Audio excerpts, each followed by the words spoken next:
The notification sound on my phone felt different that morning. Not the usual ping of a deployment update or a message from my supervisor at the Singapore office. It was my neighbor, Linda, and the text was 4 words long. There's a moving truck outside. I was standing in the arrivals hall of O'Hare International Airport, my carry-on in one hand and 7 months of exhaustion sitting behind my eyes. When I read it, I'd spent those 7 months in Singapore, managing the Asia-Pacific expansion rollout for a mid-size logistics firm, living out of a serviced apartment, eating takeout noodles at midnight, and wiring money home like clockwork. Not to myself, to my mother. Because that's what I'd been doing since I was 19 years old, and I didn't know how to stop. I typed back, "What do you mean a moving truck?" Linda sent a photo. It was my house. My white 2-story colonial on Mercer Lane, the one with the black shutters I'd repainted myself 2 summers ago, and the rose bushes along the front walk that my grandmother had planted before she passed. And parked in the driveway, with its back doors hanging open like a mouth, was a large orange moving truck. 2 men were carrying out my couch. My name is Claire. I'm 31 years old. I bought that house at 27 with money I'd saved for 4 years. A down payment built from overtime shifts, skipped vacations, and a lifestyle so lean, my college friends used to joke that I ironed my grocery bags. I had no trust fund, no inheritance, no safety net. I had a spreadsheet and a goal, and when I finally signed those closing documents, I sat alone in that empty living room on the floor and cried for 20 minutes because I had done something I wasn't sure I was allowed to do. Something stable, something mine. I called my mother. She didn't answer. I called my brother Derek. Straight to voicemail. I stood in that arrivals hall with passengers streaming around me, rolling suitcases bumping my ankles, and I felt the specific, nauseating vertigo of understanding something terrible before you have all the facts. My body knew before my brain caught up. My hands were already cold. I booked the first rideshare I could find and sat in the back seat for 40 minutes watching Chicago blur past the window, running numbers in my head. When I had left for Singapore, I had done something I now understood to be the single most important decision of my adult life. I had set up a Revocable Living Trust and transferred the title of my home into it 3 weeks before my departure. My attorney, a sharp woman named Patricia who charged $400 an hour and was worth every cent, had advised it. "You're leaving the country for an extended period," she'd said. "You have family with access to your financial accounts. Do it." I had signed the paperwork on a Tuesday afternoon, filed it, and then mentally moved on because I had a flight to catch and a rollout to manage. I also had given my mother a limited power of attorney before I left. Limited. Specifically scoped to allow her to manage my utility payments and handle any minor household maintenance invoices while I was overseas. Not to sell property, not to enter into contracts, not to transfer assets. Patricia had been very precise about the language, and I had read every word of it 3 times. My mother knew this, or she should have. The rideshare pulled onto Mercer Lane and I saw the truck was still there. The rose bushes were intact, which was the only thing that kept me from coming completely apart in the back seat. I paid the driver, stepped out, and stood on the sidewalk. My mother was on the porch. So was Derek. My mother, Renee, is 62 years old and has spent the better part of my adult life oscillating between 2 roles. The martyred parent who sacrificed everything and the desperate fixer who makes catastrophically bad decisions on behalf of the wrong people. Derek is the wrong people. Derek is 35, lives in a 1-bedroom apartment funded largely by a rotating cast of relatives and girlfriends, and has the specific talent of turning every crisis he creates into someone else's emergency. He'd been in some kind of financial trouble every year for the past decade. I had bailed him out twice. I had told myself both times it was the last time. My mother saw me coming up the walk. She didn't look surprised. She looked braced, the way someone looks when they've already rehearsed the conversation in their head and decided they're justified. "Claire," she said. "Not honey. Not your home. Just my name." Like a period at the end of a sentence. Derek was leaning against the porch railing, scrolling his phone. He glanced up, then back down. That small dismissal, the deliberate non-reaction, told me everything about how confident he was. "Do you want to tell me what's happening?" I said, "or do you want me to figure it out myself?" My mother straightened. Derek got into some trouble. Derek is always in some trouble. This is different. He owes money to people who are not patient. $45,000. They've been calling him Claire, showing up. I looked at my brother. He still hadn't put down his phone. So the solution was to sell my house? "We used the power of attorney," my mother said. "I had the right." "You had a limited power of attorney for utilities and maintenance. Patricia told me it covered property decisions while you were abroad." That was a lie. I could see it in the way she delivered it slightly too quickly.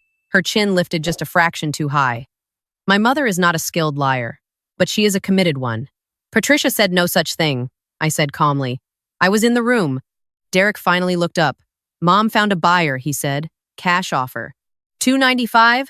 Deal closes today. He checked the time on his phone. Actually closes in about an hour. Notary's coming here. He said it the way someone announces a dinner reservation. Like it was simply a scheduling matter. Like I was an inconvenience to work around rather than the person whose name had been on that deed. I noticed, because I noticed things, that Derek was wearing new sneakers. Bright white. The kind that cost $250. I noticed the new watch on his wrist, slim and silver, and the way his jacket sat differently than his usual clothes cleaner, sharper. He had already started spending. Whatever was going to come through from the sale, he had already made peace with having it. Who's the buyer? I asked. Woman named Patrice, my mother said. She buys properties for resale. Very professional. She's done this many times. I'm sure she has, I said. I stepped onto the porch. Neither of them moved to let me pass, so I simply moved around them and opened my front door and walked into my own home. Two men in gray t-shirts were standing in my living room with a large rolled rug between them. They looked at me. I looked at them. You can put that down, I said pleasantly. They put it down. The woman in the kitchen was in her early 50s. Dark blazer, reading glasses pushed up on her head, a folder of documents spread on my kitchen island like she owned the place, which she believed to some degree that she was about to. She looked up when I walked in, assessed me in about 2 seconds, and apparently decided I was not a serious obstacle. You must be the daughter, she said. I heard you were out of the country. I was. I'm back. I'm Patrice. She didn't extend her hand. Your mother has full authority to execute this sale. The documents are all in order. We're waiting on the notary to finalize. Can I see the purchase agreement? She hesitated for just a moment, the hesitation of someone who expected more resistance to be coming from a different direction, and then slid the folder across the island to me. I read it. I read all of it. I read the name on the seller's signature line, which was my mother's name. I read the property address. I read the description of the power of attorney authorization that had been used to justify the transaction. And then I looked up. This references a general power of attorney, I said. That's correct. I didn't issue a general power of attorney. I issued a limited power of attorney, scoped specifically to utility management and minor maintenance decisions. Patrice's expression didn't change, but something behind her eyes did. I reviewed the document myself. It was represented to me as general authorization. By whom? A beat. By your mother. I heard the porch door open behind me. My mother came in, followed by Derek, who had apparently decided the phone could wait. The moving men had quietly retreated to somewhere near the front hallway, and the house had developed the particular stillness of a room full of people who are all waiting for something. The power of attorney your mother showed me, Patrice said, her voice, taking on a careful quality now, may need to be re-examined. It will, I said. I reached into the front zip pocket of my carry-on, which I had not set down since I walked through the door, and I removed a manila envelope. I had carried this envelope with me for 7 months. Patricia had told me to. Keep a certified copy of the trust documents on your person when you travel, she'd said. I know it sounds like overkill. It did not sound like overkill anymore. I opened the envelope and unfolded the document inside. It was the deed transfer confirmation, certified and stamped, showing the transfer of title from Claire Renee Okafor, individual, to the Claire Okafor Revocable Living Trust, dated 3 weeks before my departure, recorded with the county, a matter of public record that anyone running a proper title search would have found immediately. I placed it on top of the purchase agreement. This property was transferred into a revocable living trust 14 days before I left for Singapore, I said. My mother is not a trustee. She has no authority over the trust's assets. The limited power of attorney she holds applies to me as an individual. It does not extend to the trust. I tapped the document. This sale is not a sale. It's fraud. The signature on that purchase agreement is a forgery of trustee authority that was never granted. The silence lasted about 4 seconds. Then Patrice picked up the trust document and read it. She read it the way someone reads something when they are hoping to find an error but are increasingly certain they won't. Her jaw tightened. She looked up at my mother. You told me you had full authority, she said. Her voice was quiet, which is somehow more frightening than loud. My mother opened her mouth. Closed it. Patricia said. I thought. You thought, Patrice said. Or you knew. I have a certified check in escrow, Patrice continued. And now she was speaking more to herself than to anyone else in the room. doing the rapid mental calculation of someone who has just realized the floor has dropped out. $295,000. Cleared this morning. Then it needs to be reversed, I said. I can't reverse a cleared escrow same day without.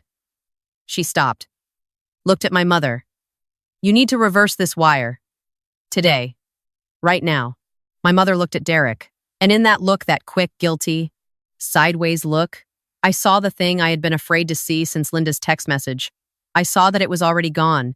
I saw that Derek had already made calls, already had a number, already had a plan for what happened next. The money for the debt, Derek said, and his voice had shifted. The casual confidence was still there, but it had curdled slightly at the edges. We already sent it. $45,000. It's cleared. Patrice stared at him. You spent my escrow money. We used it too. That money was not yours to spend. Patrice's voice dropped to something very controlled and very cold. That was not a completed sale. That money was in escrow pending notarization. You withdrew it before closing. The seller, I said, does not own this property. Patrice turned back to me. She was furious, but she was a businesswoman first, and I could see her recalibrating. The anger was being redirected. I was no longer the problem. I was, potentially, the only person in this room who hadn't committed a crime today. I want my money back, she said. Not to me. To my mother. Every cent. Today, my mother's face had gone through several colors in the past 2 minutes. She was currently somewhere between gray and white. We can work something out. $250,000 is still sitting in that escrow account, Patrice said. The 45 that was sent, I need documentation of where it went, and I need a reversal initiated by end of business. If that doesn't happen, I will be calling my attorney in the next 10 minutes. She picked up her phone. Actually, I'll be calling him regardless. She walked past all of us and out the front door, already dialing. Derek looked at me. For the first time since I had arrived, the phone was completely gone, pocketed, forgotten. He was looking at me with the expression he'd worn the 2 times I'd bailed him out. The one that was not quite an apology and not quite a request, but was designed to look like both. The expression that was supposed to make me feel responsible for his outcomes. Claire, he started. Don't, I said. You could fix this. You could call her back. You could... No. This is family. He said it like it was an argument, like it was a thing that ended conversations. You tried to steal my house, I said. While I was working 14-hour days on the other side of the world to pay a mortgage on a property you have never once helped me with or cared about until it had a $sign next to it. I wasn't raising my voice. I had learned a long time ago that the quieter I was, the more it unsettled him. You forged authorization documents. You diverted escrow funds. Those are federal offenses, Derek. It was Mom's signature, obtained under false pretenses. I looked at my mother. She had sat down on the bar stool at the island, and she looked very small and very tired, and I felt the usual complicated pull of guilt and love and exhaustion that she always eventually produced in me. I let myself feel it for exactly 3 seconds. Then I set it aside. I need you both to leave, I said. My mother looked up. Claire, I'm not angry, I said, which was not entirely true, but was the version I needed to be right now. I'm not going to scream, but I need you to leave this house, which is mine, and which will remain mine. And I need you to understand that whatever happens next with Patrice's attorney is a consequence of choices you made, not choices I made. You're going to let your brother go to jail, my mother said. And there it was, the reframe, the revision, the version of events where I was the one causing harm. I'm going to let the law do what it does, I said. I'm going to let Patrice do the transaction documents. I'm going to let the county recorder's office confirm the trust filing. And I'm going to let Patrice's attorney do whatever they need to do. I don't control any of that. I just control this house. Derek made one more play. I could see him running through options the way people do when they're genuinely cornered. And then he landed on something and his expression shifted not to remorse, but to calculation. I still have the emails, he said, from when you had me sign for that delivery last year. The package with the company seal. I could make a report about misuse of company equipment. Tell your employer you were running personal shipments through their accounts. I looked at him for a long moment. Derek, I said, I'm a logistics manager. I spend 40 hours a week auditing shipping documentation. Every package that has ever moved through my professional accounts is accounted for to the decimal. I have 7 months of time-stamped records on a Singapore server and a compliance team that audits my accounts quarterly. I picked up my phone. If you file a false report against me, I will provide those records to my company's legal team within 24 hours, and you will have created a documented extortion attempt on top of everything else. I looked at him steadily. or you can leave." He left. My mother lingered for a moment at the door. I think she wanted me to say something that would make this easier. Some version of it'll be okay, or we'll figure it out that she could carry with her as permission to not feel the full weight of what she'd done. I didn't give it to her. Not because I'm cruel, but because I had spent too many years cushioning the impact of bad decisions that weren't mine. It was a kindness I couldn't afford anymore for either of us. When I finally closed the door, the house was quiet. The moving men had slipped out at some point during the confrontation, which I was grateful for. The rug was still rolled up in the living room. My couch was pushed against the wrong wall. Some boxes were half-packed near the staircase, my books stacked unevenly inside them, my framed photos wedged in between without wrapping. I sat down on the floor next to the boxes, pulled out one of the photos, me and my grandmother at her kitchen table, both of us laughing at something off camera. I held it for a while. Patricia returned my call 20 minutes later. I walked her through everything that had happened since my plane landed. She was quiet in a way that meant she was already working through the legal sequence. She told me the trust documentation would hold. She told me the county record was immutable and that any title search Patrice's team ran would confirm the trust filing. She told me the limited scope of the POA was explicit and documented, and that any representation of it as a general authorization was a misrepresentation with potential criminal implications. She told me to change my locks before end of day, which I had already planned to do. Patrice's attorney called my cell that evening. He was professional, thorough, and deeply unhappy on his client's behalf. I told him everything I had already told my own attorney. I provided the trust documents, the limited POA language, and the timeline of events.